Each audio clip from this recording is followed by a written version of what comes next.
Добрый день, дамы и господа, уважаемые коллеги и трейдеры. Среда, 28 декабря. Рад приветствовать всех на ежедневных обзорах рынка криптовалют, где мы говорим о сделках исключительно в начале тренда.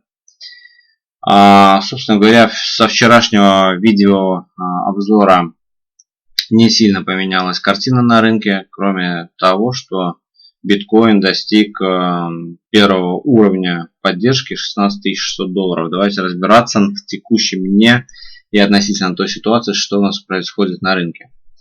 Во-первых, вчера американский фондовый рынок закрылся у нас разнонаправленно. Часть секторов закрылась в позитивной зоне, часть в негативной. Вчера мы видели определенный импульс на рынке криптовалют. И давайте смотреть, что у нас в принципе происходит по индексу доллара. Индекс доллара стоит в боковом движении. Мы видим, что рынок уже в принципе замер. Осталось с учетом сегодняшнего дня 3 торговых сессии. Активности у участников на рынке особо и нет. Готовятся уже к Новому году. Но итоги еще подводить рано. Еще есть, тем не менее, 3 торговых дня для того, чтобы окончательно говорить о том, что год этот нам принес. Безусловно, год у нас абсолютно медвежий. Следующий год также планируется быть непростым в плане экономики. Ну, соответственно, будем принимать какие-то торговые решения, исходя из тех реалий, которые мы будем с вами иметь и наблюдать на графиках и на рынках. Значит, индекс доллара, 4-часовой таймфрейм. Мы видим, что индекс стоит фактически на месте, это раз. Телом своим не закрывался, он еще ниже у нас отметки 103,5 пункта. То, что является пока ключевой поддержкой. Ну, есть определенная слабость, но и поддержка пока стоит. То есть определенного движения пока определить достаточно сложно.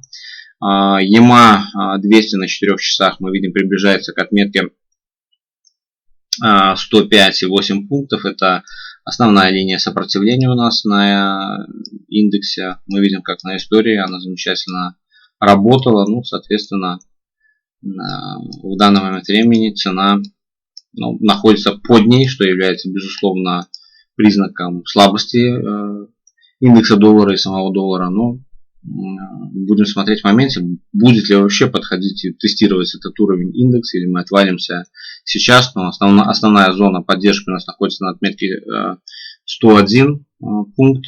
Ну, собственно говоря, это вот этот уровень. И с точки зрения механики рынка хотелось бы, конечно, увидеть определенную коррекцию по индексу. Тогда бы у нас появился более сильный, скажем так, запал на рынке, да, и более динамичное снижение. Но если мы не удержим данные текущие отметки и телом своим будем закрывать и продавливать эту поддержку, то, безусловно, следующая поддержка у нас находится на отметках в районе 101 пункта. Итак, что у нас происходит сегодня с фьючерсами? Фьючерсы торгуются практически в нулевой отметке. Вчера мы посмотрели, тот же американский фондовый рынок закрылся разнонаправленно. Но я хотел бы здесь отметить один такой очень важный нюанс, очень важный факт. Значит, есть такое соотношение put-call ratio, или соотношение put-call опционов. Мы видим, значит, у нас красный график — это цена S&P 500 относительно текущего состояния, то есть график 2013 года. И мы видим голубым помечено соотношение put-call опционов. То есть это, значит, путы — это когда покупают, колы — когда продают. Соответственно, в данный момент времени мы с вами видим, что вот фактически вот это все снижение идет большое накопление шортов. То есть соотношение put-call опционов растет. Никто не верит в рост рынка. Все видят тот негатив, который сложился у нас, в принципе, в этом году. Соответственно, даже, я бы так сказал, больше добавляется пессимистов, которые этот рынок пытаются шортить. Мы видим с вами то состояние рынка, где больше всего пытались шортить, и что произошло в моментах, да, то есть в моментах рынок мог развернуться и пойти вверх. Ну, соответственно, мы видим и сейчас график S&P идет у нас вниз, соотношение растет. То есть это дает основание полагать о том, что скоро, я не говорю, что это будет в ближайшее прямое время, но я могу ожидать какого-то резкого выноса по S&P, соответственно, вынос шортящих, да, вперед ногами, как я это называю. Поэтому все это, в принципе, в пределах очень, возможно, допустимо, но здесь должна быть совокупность факторов. Мы понимаем, что при этом должен индекс доллара идти вниз, значит, все индексы наверх, криптовалюта, соответственно, вслед за S&P-шкой может стрельнуть вверх. Но это надо понимать, это надо учитывать в анализе своем, анализе рынка, поэтому про это мы не забываем. Вот такое интересное наблюдение, то, что происходит сейчас на рынке. Посмотрим, что происходит в моменте с самим биткоином. Вчера вечером я публиковал после обзора некоторые свои наблюдения по рынку, некоторые свои замечания. Значит, мы получили нисходящее движение вниз. Безусловно, у нас есть сверху уровень, который цену не пустил выше. Это уровень 16 950 долларов. Он на сегодняшний день валидный, он держит цену. И, безусловно, о каких-то более глобальных лонгах можно говорить при преодолении этого уровня, при пробое его закреплении, и тогда можно рассуждать о дальнейшей следующей поступательной тенденции движения цены наверх. Это к уровням 17 300, 17 500. То, что мы уже не раз рассматривали, обсуждал я в своих ежедневных обзорах. Значит, сейчас мы получили поддержку или остановку на уровне 16 600 долларов. Тик в тик ударили фактически. Следующий уровень у нас поддержки находится на отметке 16 400 долларов. Давайте посмотрим локальную картину. Ну, собственно говоря, вчера я это все публиковал в прямом эфире, да, так как оно происходило и как это все рисовалось в моменте. Вот эта картинка, да, то, что мы видели с вами до. Ну и фактически мы видим, как цена подошла в моменте к этой трендовой линии нисходящей. Ну, я ожидаю, честно говоря, пробоя этой всей истории и движения в область основного сопротивления, сейчас 16 800 долларов.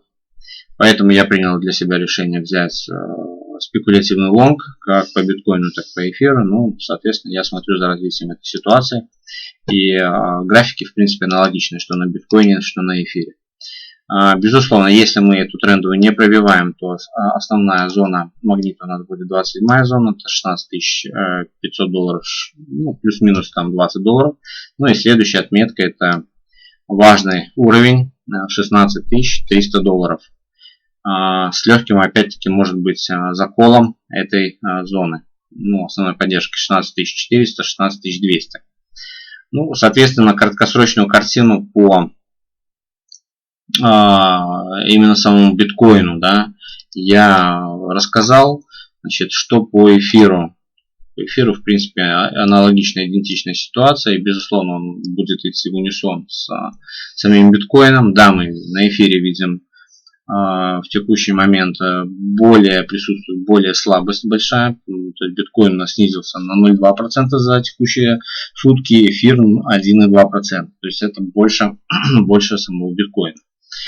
Трендовая линия здесь находится выше, но, соответственно, и целевые здесь находятся немножко ниже, чем на самом биткоине. То есть тут можно ориентироваться именно на сам биток.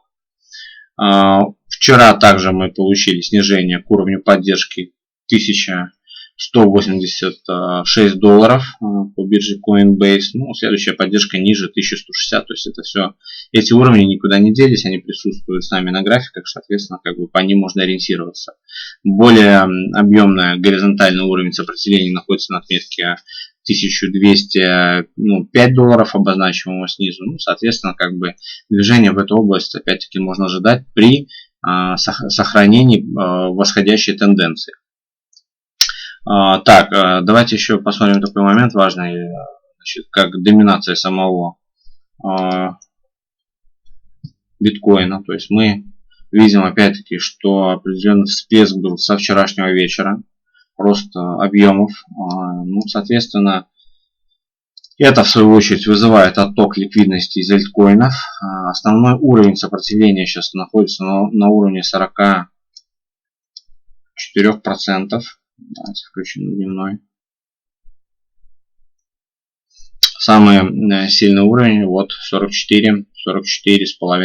Да, откуда мы можем ожидать потом дальнейшего поступательного нисходящего движения. Но тем не менее мы понимаем, что если биткоин доминация начнет активно расти, то это вызовет дополнительный отток ликвидности из абсолютно всех альткоинов, включая эфир, топовые монеты, да, лайт, ну и так далее. То есть рынок не устоит ни в коем разе. Одновременно с доминацией биткоина начинает расти и доминация USDT. То есть переход актива идет, ну, ликвидности идет не только в сам биткоин, но и частично перед Новым годом никто не хочет рисковать, и участники переходят в сами стейблы. Поэтому эту ситуацию тоже надо учитывать, ее надо понимать и держать в голове. Так, ребят, основную картину по рынку, ситуацию я рассмотрел. В текущем дне все дальнейшее общение предлагаю производить в телеграм-канале. Всем желаю профита, хорошего дня, всем удачи и пока.